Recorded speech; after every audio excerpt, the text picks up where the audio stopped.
ទាំងអស់គ្នាថ្ងៃនេះខ្ញុំមានអីពិសេសចង់បង្ហាញអ្នកទាំងអស់គ្នាមក follow ខ្ញុំទាំងអស់គ្នា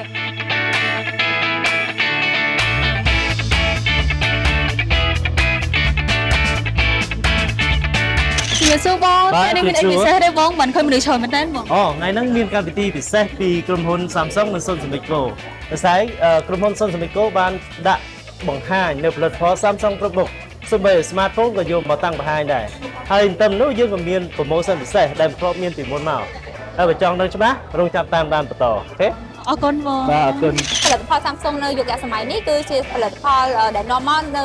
បច្ចេកវិទ្យា AI ចំនួនចុងក្រោយគេអ្វីដែលកាន់តែពិសេសហ្នឹងគឺការសន្សំបច្ច័យភ្លើងជាមួយនឹងគ្រឿងelektronikទាំងអស់គឺសុទ្ធតែមានការសន្សំបច្ច័យភ្លើងខ្ពស់មែនតើចា៎ផលិតផលដែលយើងយកមកថ្ងៃនេះមានទាំងផលិតផល elektronik និងទាំងផលិតផលទូរស័ព្ទដៃតែជាពិសេសគឺការលីងបញ្ចូលគ្នា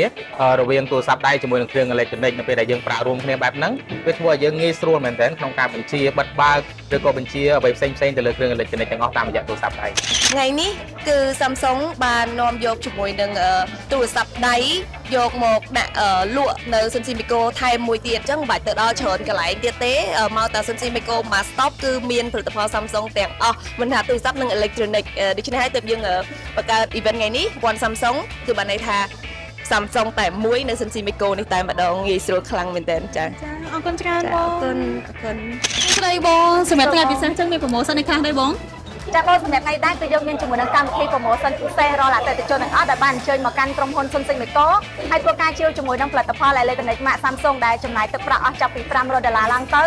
បងប្អូនទាំងអស់គ្នានឹងទទួលបានជាមួយនឹងស្លឹកឆ្នោតមួយសន្លឹកដែលស្លឹកឆ្នោតមួយសន្លឹកហ្នឹងបងប្អូនទាំងអស់គ្នាអាចមានឱកាសឈ្នះរង្វាន់ជាច្រើនដូចជាទូទឹកកកទូរទស្សន៍ម៉ាស៊ីនត្រជាក់ម៉ាស៊ីនបោកទូរស័ព្ទដៃរួមជាមួយនឹងផលិតផល electronic ទំនើបៗផ្សេងៗជាច្រើនទៀតតែ promotion នេះគឺយើងអនុវត្តចាប់ពីថ្ងៃទី4ខែមេសាហើយយើងនឹងបញ្ចប់ទៅវិញនៅថ្ងៃទី31ខែឧសភាឆ្នាំ2025ចឹងកុំភ្លេចអ្នកទាំងអស់គ្នាមកកាន់ Sonic Co ផ្ទាល់ដើម្បីធ្វើការជាតំណែងរបស់ Samsung របស់ប្រភេទនេះមានឱកាសឈ្នះរង្វាន់ជាច្រើនទៀតនៅចាំមួយទៀតបងមកកាន់ Sonic Co ឲ្យលេងនេះ